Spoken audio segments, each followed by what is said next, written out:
વસાવાને રોકશે, જે દિવસે મારા આદિવાસી સમાજનું બોલતા મારી પાર્ટી પણ મને રોકશે, એ દિવસે પાર્ટીના પાટિયા સૌથી પહેલા ચૈતર વસાવા ઉતારી દેશે.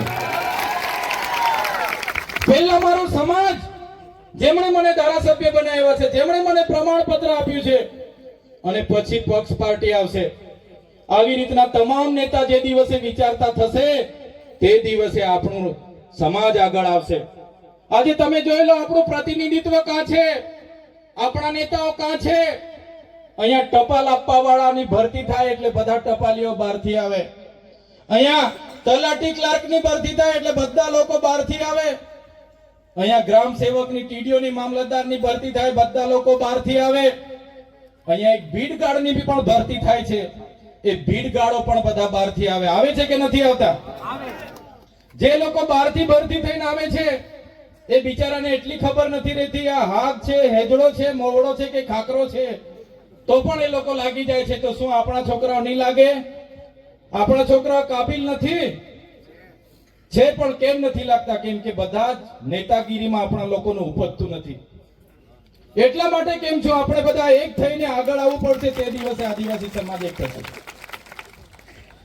મિત્રો, અહીં ઉપસ્થિત તમામ મારા યુવાન મિત્રોને પણ હું વિનંતી કરું છું, ભાઈ, તમારો આ ભણવાનો સમય છે, ભણો સાનામાના, બરાબર છે, ભણો, તમારું કેરિયર બનાવો. તમારી યુવા શક્તિનો, તમારો જોમ, જુસ્સો, સાહસનો ઉપયોગ તમારા કેરિયર બનાવવા માટે વપરો. તમારા મમ્મી પપ્પાએ ખેતી મજૂરી કરીને તમને ભણાવે છે. માત્ર હારા આઈફોન ના મોબાઈલ લઈ માંગવાથી, હારી ગાડીઓ લઈ માંગે છે, અને જલસા કરે, પાર્ટીઓ કરે, બર્થડે ઉજવે, અને આવી મોટી મોટી બેન્ડ પાર્ટી, ડીજે મંગાવે છે, આખી રાત નાચે, તો પણ થાકે નહીં. કીધું ને આગળ ભાઈએ. મારા યુવાન મિત્રોને પણ વિનંતી કરું છું, કઈ વાંધો નહીં, નાચો પણ, રમો પણ, બધું જ જોઈએ છે, બધું જ કરો, પણ આ સમય તમારો ભણવાનો છે, એટલે ભણવામાં ધ્યાન આપો. ભણવામાં ધ્યાન આપો. અને વડીલોને પણ મારી નમ્ર વિનંતી છે, છોકરાઓ આઈફોન લઈ માંગે એટલે તરત આઈફોન લાવી આપી દે છે.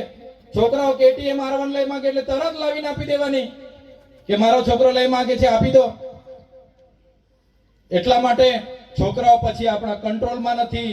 ઘણા પાર્ટીઓ કરે, ઘણા બેન્ટોમાં જાય, ઘણા રેસ કરે, ઘણી પાર્ટીઓ કરે, હરીફાઈ કરે, ને કેટલાય તો 4 ધામના યાત્રા નીકળી જાય 15 દાડા પદયાત્રાઓમાં. તો યુવાનોને કેમ છું, તમારો સમય આજે ભણવાનો છે, પદયાત્રાનો નથી. તમે 4 ધામે જતા આવશો, ત્યાં જોઈ લેજો બીજી કઈ જાતિના લોકો પદયાત્રામાં આવે છે.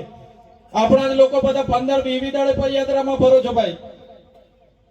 એ સમય તમારો નથી, તમારે ભણવાનો છે. તો ભણો. અને ઘણા મારા સાથી મિત્રો સરકારી અધિકારીઓમાં પણ છે, એમને પણ વિનંતી કરું છું.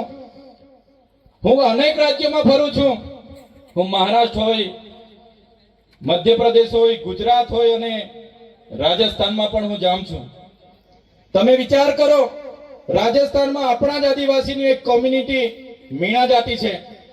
મીણા જાતિમાં એક વ્યક્તિ નોકરી લાગે એટલે એના ભાઈના છોકરા, એના બહેનના છોકરાઓને એ જવાબદારી લઈ લે છે.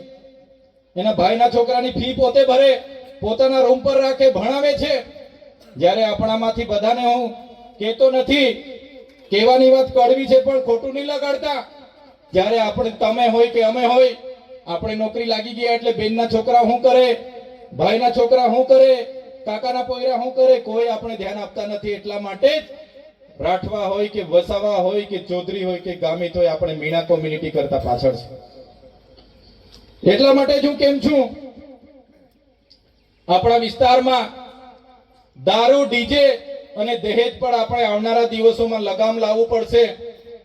એ જ આપણા સમાજની આવનારા દિવસોમાં આપણને પાછળ લઈ જવા માટેની કામ કરશે.